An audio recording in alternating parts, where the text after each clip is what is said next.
자, 오늘은 이제 가정의 달인 5월의 첫 번째 주일이고 또 어린이 주일이기도 합니다. 지난주 금요일이 어린이날이었기 때문에 아마 아이들이 있는 집에서는 선물도 사주고 이런 어린이 대원 같은 그런 데로 놀러 가기도 하고 어쨌든 이 부모 노릇하겠다고 애들을 많이 쓰셨을 것입니다. 요새는 애들이 워낙 귀해서 애들이 해달라는 것을 다 해주고 사달라는 거 다 쓰고 그러한 시대가 되었습니다. 그래서 어린이날만 되면 어린이 대공원이 미어터지고 장난감 가게가 미어터지고 그렇게 합니다. 그러나 모든 어린이들이 다 그런 대우를 받으며 살아가는 것은 아닙니다. 아무리 세상이 좋아졌어도 여전히 버림받는 아이들이 있고 여전히 매맞고 학대당하고 자라나는 아이들도 많이 있어요. 요새는 왜 그렇게 아이들을 갖다 버리는 젊은 애기 엄마들이 많은지 모르겠어요. 우리가 살고 있는 이 동네에도 그렇게 자라나는 아이들이 있습니다.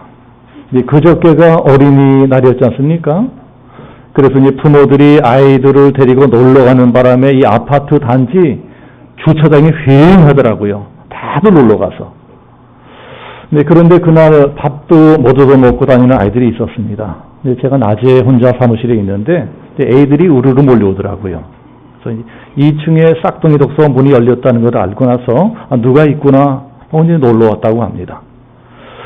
그래서 너희들 어린이날인데 어디 놀러 안 가니? 그랬더니 놀러 가기는커녕 이제 점심때인데도 아직 밥도 못 먹었다 그러더라고요. 그래서 라면이라도 끓여주러 가니까는 라면은 아침에 먹어서 먹기 싫대요. 어린이날인데 아침에는 라면 먹고 이제 점심은 이제 굶고 있는 겁니다. 잘 보면 우리 동네에 그런 아이들이 많이 있어요. 왜 어린이날인데도 아이들이 그러고 떠들어다닐까요? 보면은 다 가정의 문제가 있는 것입니다. 가정의 문제들이 있어요. 어린이날만 되면 아이들이 선물을 받고 싶어하고 부모들도 뭐라고 하나씩 이 선물을 사주려고 합니다. 아마 이 자리에 계신 부모님들도 다 그렇게 하실 것이고 할아버지 할머니들은 손주들에게 만약에 만났다면 이제 그렇게 해주셨을 것입니다. 어린이날에는 아이들 맛있는 것도 사주고 용돈도 주고 선물도 주고 이제 그렇게들 합니다. 그러나 우리 아이들에게는 그러한 용돈보다도 그러한 선물보다도 더 좋은 선물이 있습니다. 더 좋은 선물이 있어요. 그것이 무슨 선물일까요? 그것은 행복한 가정이라는 선물입니다. 행복한 가정이야말로 어린아이들이 부모를 받을 수 있는 최고의 선물입니다.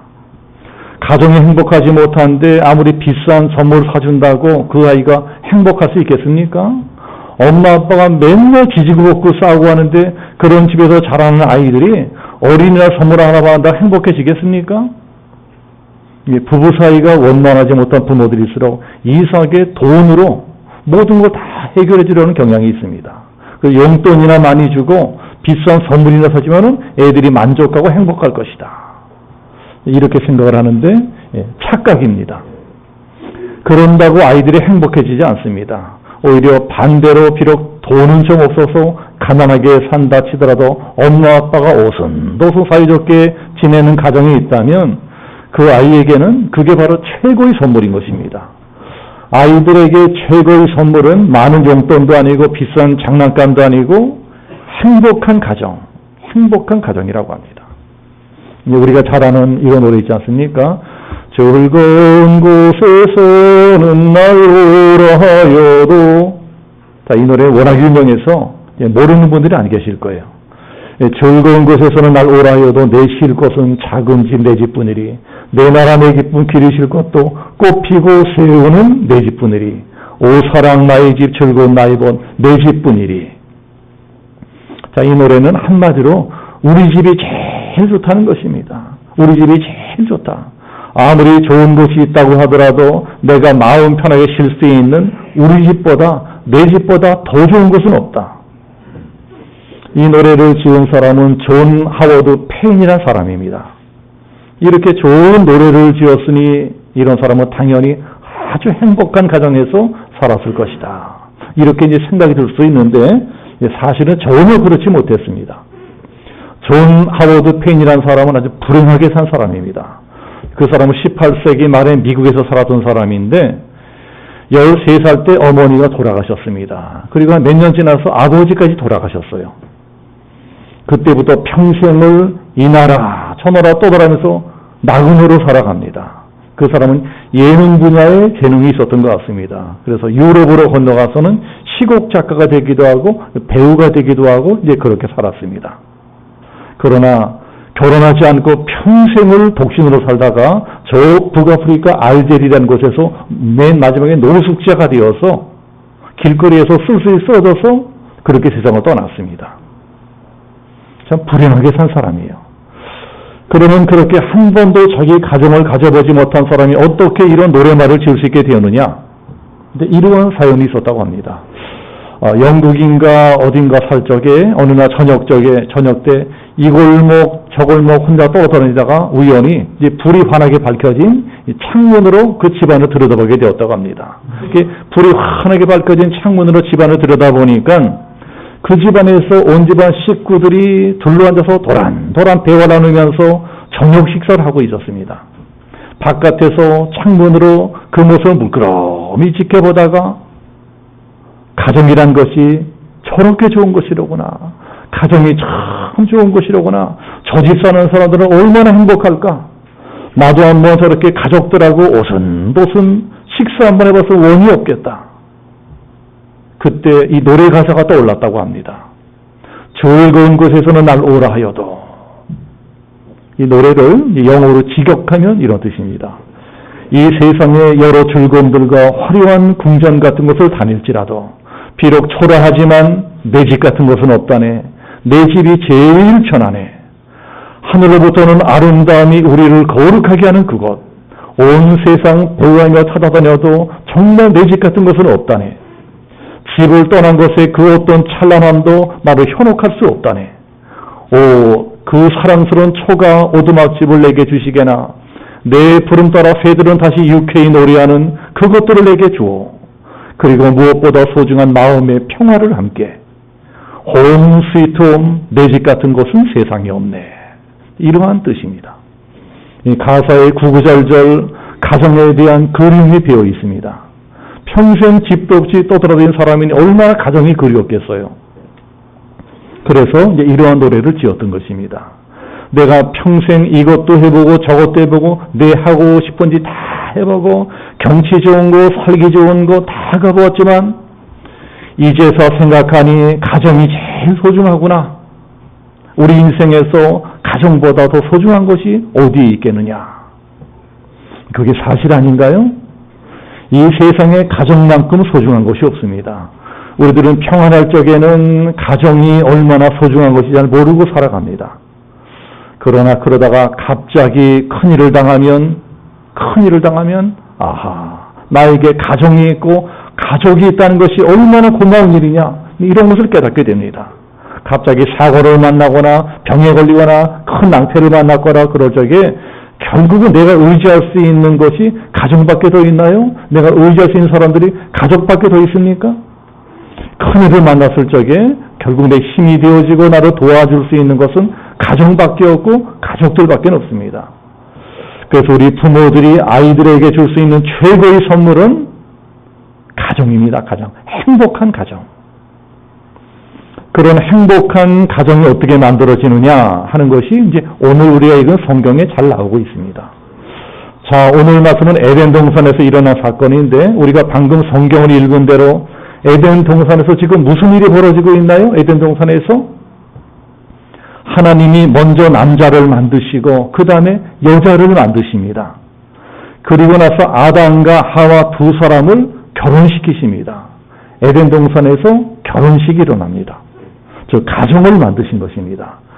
그러니까 하나님께서 천지창조를 다 마치시고 이 세상 만물을 다 만들어 놓으시고 최종적으로 맨 마지막에 한 일이 무엇이었어요? 가정을 만드신 일입니다. 이렇게 가정이라고 하는 것은 하나님이 창조하신 최후의 작품이고 최고의 걸작품입니다. 그런데 그런 가정이 어떻게 만들어지나요? 자, 21절을 보면 아담의 옆구리가 터집니다. 아담의 옆구리가 터지고 갈비뼈가 뽑혀집니다.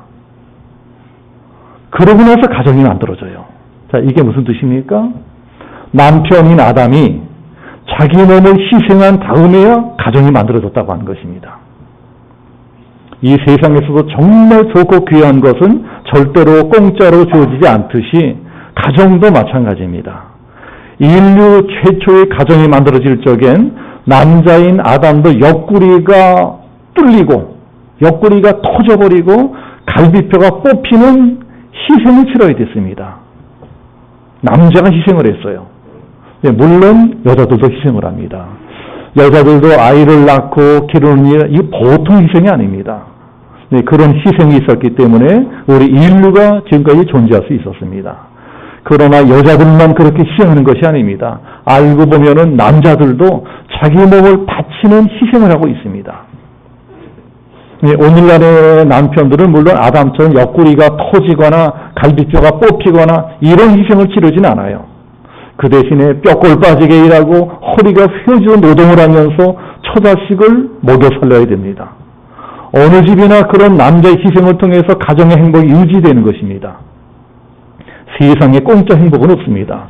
남자가 희생해야 행복한 가정이 만들어집니다. 영적인 가정인 교회도 마찬가지입니다. 교회도 공짜로 만들어진 것이 아니에요. 예수님 십자가에 못 박혀서 옆구리를 창에 찔리고 온몸에 물과 피를 다 쏟고 난 다음에 만들어진 것이 교회입니다.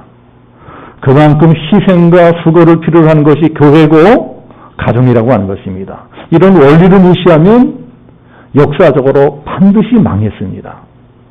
어떤 역사학자가 로마 제국이라든가 공산주의가 왜 망했느냐, 망한 이유를 설명한 것이 있습니다. 로마 제국이 왜 망했느냐? 로마 제국 말기에는 가정들이 다 타락해버렸습니다. 교회가 부패해버렸습니다. 가정이 타락하고 교회가 부패하니까 나라가 망해버렸습니다. 공산주의는 왜 망했느냐? 공산주의 종주국이 소련이 사실은 해체되지 않습니까? 이제는 러시아지 소련이 아니에요. 소비에트 연방은 없어졌습니다. 이 공산주의가 몰락한 원인은 가정과 교회의 중요성을 무시했기 때문이다. 공산주의는 우리가 아는 것처럼 교회를 탄압합니다. 그리고요, 공산주의는 결국은 가정들을 파괴했습니다. 공산주의가 어떻게 했나요? 자식이 아버지를 고발하게 합니다. 아버지가 자식을 고발하게 합니다. 부부가 서로 고발하게 합니다. 이런 콩가루 집안이 어디에 있어요? 그래서 망한 것입니다. 종교도 마찬가지입니다. 중세 때 로마 카톨릭이 성직자들에게, 신부들에게 독신을 강요했습니다. 그때부터 많은 문제들이 발생을 합니다. 다 알고 계시겠지만 신부들이나 수녀들은 결혼하지 못합니다. 결혼하지 못하죠? 그러나 원래 카톨릭이 처음부터 독신 제도가 아니었습니다. 처음에는 교황도 신부도 다 결혼하고 자식들을 낳아서 길렀습니다. 지금도 저 동방정교회, 자, 이 카톨릭은 두 개로 갈라집니다. 하나는 로마에 있는 로마 카톨릭, 그 다음에 지금의 이스탄불, 저 콘스탄티노플이라고 했던 바로 거기에 동방정교라는 것이 있어요. 로마 제국이 워낙 거대했기 때문에 두 개의 제국으로 나눠서 갈라져서 동로마교회, 서로마교회 나눠져서 교회가 유지가 됐습니다. 그런데 이 동방정교회, 지금 러시아 정교회죠. 그리스 정교도 있고, 이 동방정교회는 로마 카톨릭, 우리가 더 정통이다 잡으라고 했습니다. 로마 카톨릭은 가짜다, 우리가 진짜다. 동방정교의 자부심은 대단합니다. 그런데 동방정교의 신부들은 지금도 결혼합니다. 결혼하고 아이들을 낳아서 기르고 있습니다. 로마 카톨릭도 원래는 그렇게 했습니다. 로마 카톨릭에서도요, 원래는 결혼을 하고 아이들을 낳아 길렀어요. 베드로를 지금 카톨릭에서 초대 교황이라고 합니다. 뭐 이제 그 주장을 그대로 받아들인다 치더라도 베드로도 성경을 보면은요, 부인이 있었어요. 마가복음 보면 베드로가 예수님을 장모님 모시고 들어가서 장모님 병 고쳐 이런 것이 장모가 있었어요. 부인이 있었습니다. 또 고린도서를 보면은 베드로가 선교를 다닐 적에 부인을 데려다녔다는 기록이 있습니다. 베드로도 결혼하고 자식을 낳아 길렀습니다. 사실은 그것이 정상인 것입니다. 18절 보면은 사람이 혼자 사는 것이 좋지 아니하니, 혼자 사는 것이 보기 좋지 않대요. 그래서 부부를 만들었습니다. 원래 하나님의 뜻은 한 남자와 한 여자가 만나 결혼해서 같이 사는 것입니다. 그러나 중세 암흑기 때 교황이나 신부들이 부인 말고도 워낙 첩을 막 여러 명씩 거느리고 살고 성직을 매매하고 자식들에게 교회를 세습하고 이러면서 너무너무나 부패하고 타락하니까 그레고리라고 하는 교황이 법을 만들어서 강제로 신부들의 결혼을 금지시켜버렸습니다. 그때부터 천주교에 강제로 독신제도가 시행이 되었습니다. 그러나 그런 강제적인 독신제도로는 얻는 것보다 잃는 것이 훨씬 많았습니다. 아무리 성직자라도 가정의 신비를 깨닫지 못하고서는 절대로 하나님의 나라를 제대로 가르칠 수가 없다. 신랑 신부가 되어보지 않고서는 절대로 신랑 되시는 예수님을 바르게 설명할 길이 없습니다. 그래서 루터가 종교개혁을 일으키면서 성직자들의 독신제도를 폐지해버렸습니다. 성직자들부터 가정의 소중함을 알아야 될 것이다. 하나님은 우리들이 이 땅에서 먼저 작은 천국을 누리며 살게 해주셨습니다. 이 땅에서 먼저 누릴 수 있는 작은 천국이 바로 우리들의 가정인 것입니다. 우리들은 이 땅에서 작은 천국을 먼저 누리며 살아가다가 나중에 진짜 오리지널 천국으로 들어가는 것입니다. 그래서 우리 신앙생활의 첫 번째 목표가 무엇이냐? 무엇일까요? 당연히 영혼 구원이죠. 우리들의 신앙의 첫 번째 목표는 영혼을 구원받는 것입니다. 다른 사람의 영혼을 구원하는 것입니다. 두 번째는 무엇이냐? 두 번째는요, 가정의 행복입니다. 가정이 행복하게 되는 거예요. 하나님 우리 예수 믿는 가정들이 다 행복하게 살기를 원하십니다. 이게 하나님의 뜻입니다. 그런데 막상 제가 교회를 개척하고 이렇게 목회를 시작해 보니까 교회 안에도 그런 가정의 행복을 누리지 못하고 사는 분들이 너무나 많더라고요. 너무나 많았어요. 그래서 왜 그런가 하고 잘 보니까 교회 다니는 분들도 세상 사람들하고 똑같이 돈이 있어야지 행복하게 살 수 있다고 믿고 살아가는 것입니다. 그래서 돈이 행복을 갖다 주는 줄 알고 돈 하면서 돈 벌겠다고 부부간의 행복도 포기하고 가정의 행복도 포기해버리고 아이들 기르는 것도 모두 다 돈으로 해결하려고 합니다. 돈으로 살려고 하는 거예요. 돈이면 다 해결된 줄 알고 그저 사납게나 돈하고 살아갑니다. 교회 안에서도 마찬가지였습니다. 그러나 그렇게 해서 행복한 가정이 되었다고 하는 분을 제가 지금까지 한 번도 만나본 적이 없어요. 행복한 가정이 그저 돈만 있다고 만들어지는 것이 아닙니다. 오히려 돈은 좀 없어도 비록 전세 살고 사거세 살고 이런다 치더라도 식구들끼리 오순도순 사이좋게 잘 살아가는 가정이 있다면 그런 집이 차라리 큰 집 살고 내 집 살고 그러면서 맨날 욕하고 싸우고 쥐뜯고 싸우는 집, 그런 집보다 훨씬 행복한 집입니다. 비록 돈은 좀 없어서 비싼 건 사 먹지 못한다고 할지라도 식구들끼리 오순도순 재미나게 살아가는 집이 있다면 그게 돈 많아서 먹을 건 지천으로 쌓여 있는데 정작 식구들끼리는 말도 안 하고 자기 방에 쏙쏙 들어가고 찬바람 불고 따로따로 노는 집보다 훨씬 행복한 가정이라는 것입니다. 비록 크게 출세하지 못하고 크게 성공하지 못하고 그러더라도 식구들끼리 그저 믿어주고 도와주고 격려해주고 사랑해주는 그러한 가정이 있다면 그게 진짜 행복한 가정입니다. 그런 가정에서 자라난 아이들이 나중에 자기들도 행복한 가정을 만들게 되는 것입니다. 애들이란요, 자기 부모에게 배운 그대로 살게 되어 있습니다. 부모가 행복하게 살지 못하면 이상하게 그런 집에서 자라는 아이들은 꼭 자기 부모들하고 똑같이 불행한 인생을 살게 되는 경우가 많더라고요. 그러니까 오늘 어린이 주일을 맞이하여 우리 부모된 사람들이 우리 아이들에게 줄 수 있는 최고의 선물이 무엇이냐? 행복한 가정이다. 이것을 명심해야 됩니다. 이 자리 연세 많으신 어르신들도 뭐 나는 애들도 없는데 뭐 우리 애들은 다 컸는데 뭐 이러시지 말고 우리 자녀들이 행복하게 살아갈 수 있으려면 이런 비결을 알아야 된다. 아이들에게 가르치셔야 됩니다. 아이들이 다 컸어도 이 비결을 가르쳐줘야 됩니다. 돈 때문에 가정의 행복을 희생하게 만들어서는 안 됩니다. 비록 돈은 좀 없다고 하더라도 엄마 아빠가 금슬좋게 오순도순 살아가는 모습을 우리 아이들에게 보여주는 것, 그것이야말로 아이들에게 줄 수 있는 최고의 선물입니다.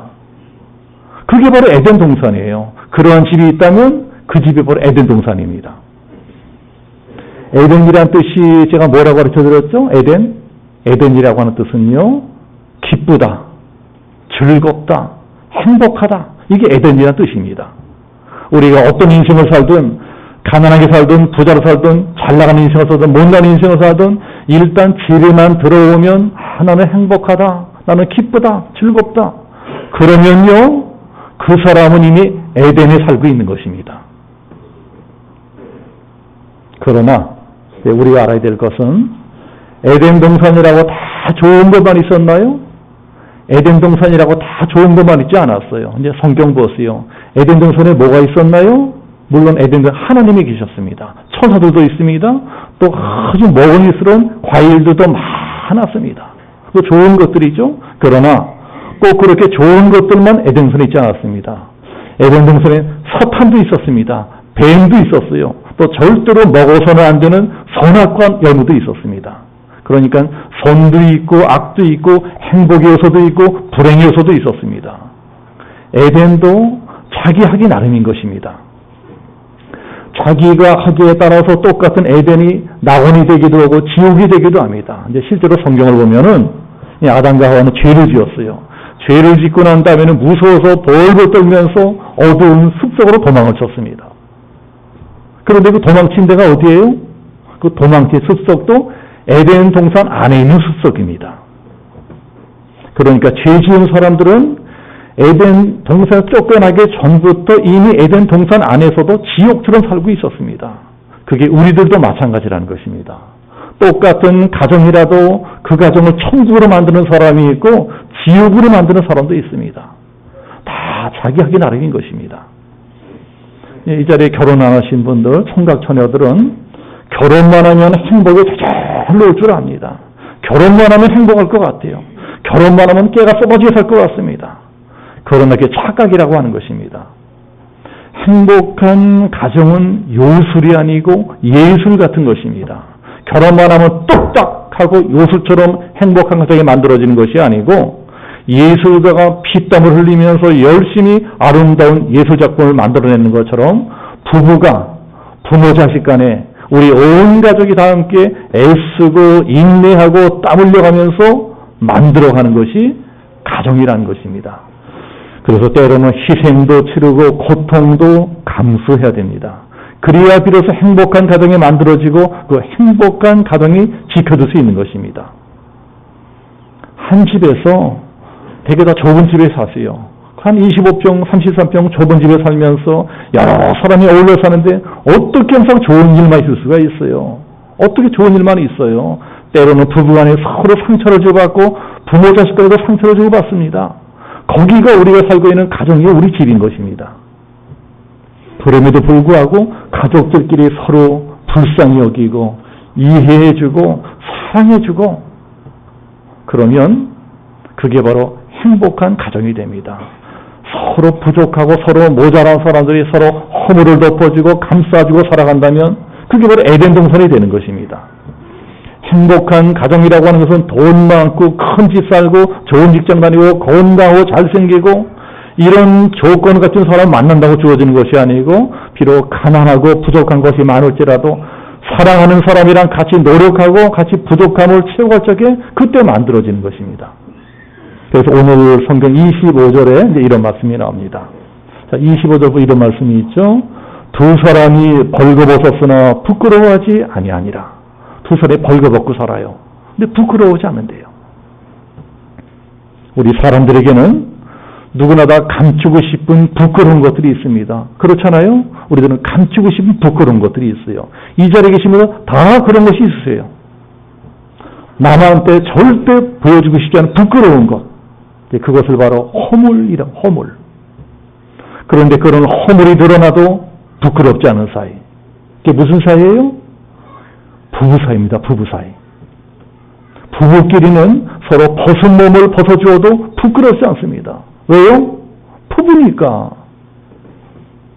사실 자식보다 더 가까운 것이 부부입니다.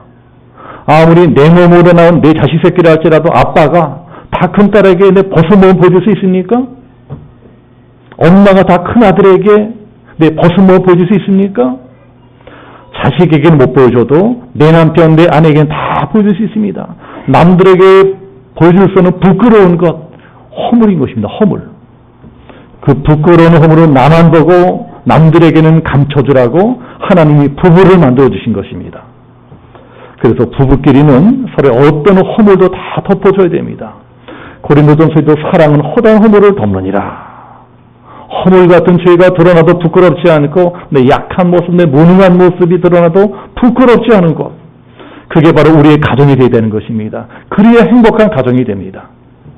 그러나 반대로 그런 꼴을 못 봐준다면, 도대체 그런 꼴을 못 봐줘. 그런 꼴을 보기만 하면 바로 정죄하고 비판하고 미워한다면, 그러면은요 저절로 불행해집니다. 가만 내버려도 저절로 불행해집니다. 저절로 불행한 가정이 됩니다. 네, 그래서 제가 생각하기에 정말 행복한 부부가 되고 싶으면,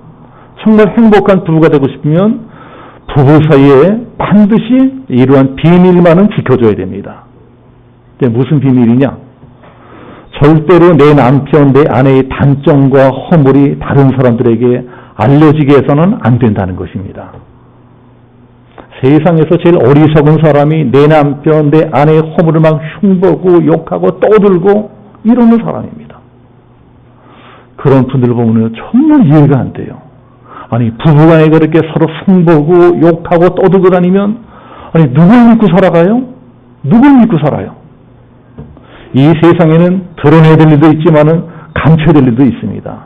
집안에서 일어나는 부끄러운 일들은 함부로 바깥에 알려줘서는 안 됩니다. 부부 사이에 일어나는 은밀한 일들, 안 좋은 일들이 함부로 다른 사람들 입에 오르내려서는 안 돼요. 그것은 상대방에 대한 예우입니다. 아무리 화나고 분하고 섭섭한 일이 있다 해도 그런 비밀만은 지켜줘야 됩니다. 내 남편, 내 아내의 약점이 다른 사람들에게 드러나지 않도록 지켜줘야 됩니다. 도와줘야 되는 거예요. 그게 바로 돕는 배필. 그 돕는 배필입니다. 오늘 성경 18절 보면 돕는 배필이라는 말씀이 나오죠. 돕는 배필이 바로 내 배우자인 겁니다. 배우자. 왜 하나님은 나에게 돕는 배필 배우자를 주셨을까요? 우리들은 다 불완전하고 약점 많은 사람들입니다. 그러니까 서로 도와주라고 배우자를 주셨습니다. 근데 약한 점, 못난 점, 무능한 점, 부끄러운 점이 바깥으로 드러나지 말라고 지켜주라고 주신 것입니다. 그런데 그렇게 지켜주고 도와줘야 될 부부들이 오히려 그 약점, 단점을 남들에게 까발리고 욕하고 떠들어대면 어떻게 되겠어요? 콩가루 집안이 되는 것입니다. 돕는 배필하면 보통 여자라고 생각하는데 성경적으로는 반드시 그렇지도 않습니다. 오히려 돕는 배필이라는 히브리어로요, 남성 명사입니다. 남자가 여자를 더 많이 도와주라는 것입니다. 힘 있는 사람이 힘 없는 사람을 도와주고 강한 사람이 약한 사람을 도와줄 수 있습니다. 그 돕는 배필 히브리 말로는 에제르라고 합니다. 에제르라 말은 강한 자가 약한 자를 도와준다. 하나님이 우리 인생들을 도와준다, 이런 뜻이에요. 그러니까 남편인 네가 약한 아내를 더 도와주어라. 이게 에제르. 여자들도 마찬가지입니다. 남자들도요, 인생사다 실패하고 좌절하고 약해지고 무능해질 수 있습니다. 얼마든지 그렇게 될 수 있어요. 그럴 적에 네 남편 너무 구박하지 말고 너도 네 남편을 도와줘라. 네 남편이 약해지고 실패하고 무능해졌으면 그저 원망하고 미워그러지 말고 네 남편에서 너도 희생할 줄 알아라. 너도 희생해보아라. 이렇게 부부간에 서로 돕고 살라고 하나님이 우리들을 조금씩 부족하게 창조하셨습니다. 그래서 이 세상에 완벽한 배우자는 없습니다. 완벽한 남자, 완벽한 여자 어디 있어요? 그런 게 어디 있어요? 그래서 연애할 적에는 다들 눈에 콩깍지가 씌워가지고 그런 거 안 보이죠. 눈에 콩깍지가 다 씌워서 안 보입니다. 그러나 결혼해서 막상 살아보면 세상에 이런 별종도 없어요. 어떤 때는 꼭 외계인하고 사는 것 같아. 뭐 이딴 인간이 다 있냐, 이놈의 인간은 어쩐지 나하고 다르냐, 먹는 것, 입는 것, 생각하는 것 다 달라요. 그러면서도 평생 같이 사는 게 기적입니다. 기적. 그러니까 평생 원수를 사랑하는 왼수로. 예수님이 원수를 사랑하라. 그 말씀은요, 진짜 맞는 말씀입니다. 우리들은요, 평생 왼수 덩어리 버리고 왼수 덩어리 사랑하고 살아갑니다. 어떤 이런 인간 하는 거 보면 정말 왼수도 이런 왼수가 없어요. 그런데 그 왼수 덩어리 밥 해주고 빨래해주고 청소해주고 돈 벌어주고 아기 낳아주고 길러주고 그러면서 평생 살아갑니다. 여러분 원수 사람으로 살아가시죠? 다 축하합니다. 이제 빌리 그레이엄 목사님 다 아시죠? 이제 빌리 그레이엄 목사님은 20세기의 가장 위대한 목사고 선교사고 부흥사라고 하는 칭송을 듣고 있는 분입니다. 이제 빌리 그레이엄 목사님의 사모님 이름이 루스 그레이엄이요. 루스 그레이엄. 성경에 룻기 있죠? 룻 그레이엄의 사모님입니다. 어느 날 룻 그레이엄 목사님에게 신문사 기자가 찾아와서 인터뷰를 했다고 합니다.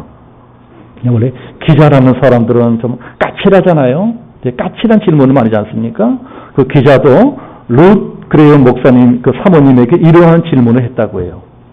사모님, 남편 빌리 그레이엄 목사님은 세계적으로 존경받는 훌륭한 목사님입니다. 그런데 사모님도 정말 남편을 존경하십니까? 사모님 남편을 존경하세요? 혹시 남편에게 실망한 적 없습니까? 있다면 솔직히 말씀해 주세요. 혹시 남편에게 실망한 적 없습니까? 빌리 그레이엄 목사님 사시면서 이 남자랑 정말 살기 싫다. 이혼하고 싶다. 그런 적 없으셨습니까? 솔직히 말해보세요. 그러자 룻 그레이엄 사모님이 이렇게 대답했다고 합니다. 솔직히 말해서 이혼하고 싶은 적은 한 번도 없었다.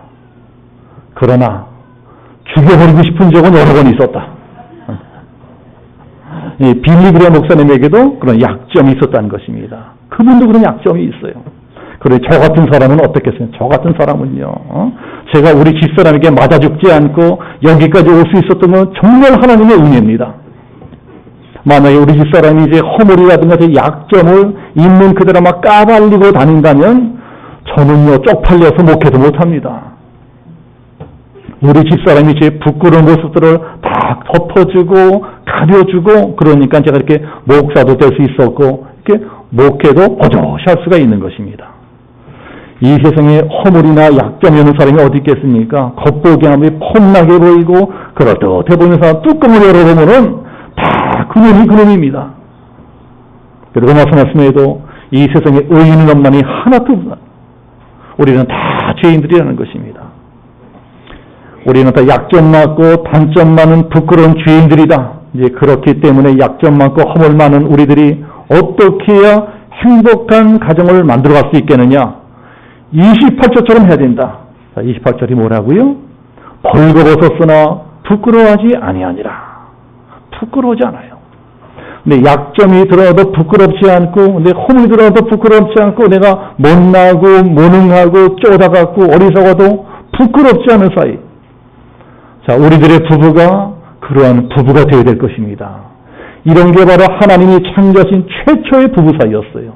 최초의 부부가 그런 부부였습니다. 그런데 그런 부부 사이가 언제 깨졌어요? 언제 깨졌습니까? 죄를 짓고 난 다음부터 깨졌습니다. 죄 때문에 그 아름다운 부부 사이가 파괴되었습니다. 그때부터 부부 사이에도 서로 믿지 못하게 되었고 부부 사이에도 비밀이 생겨났어요. 비밀.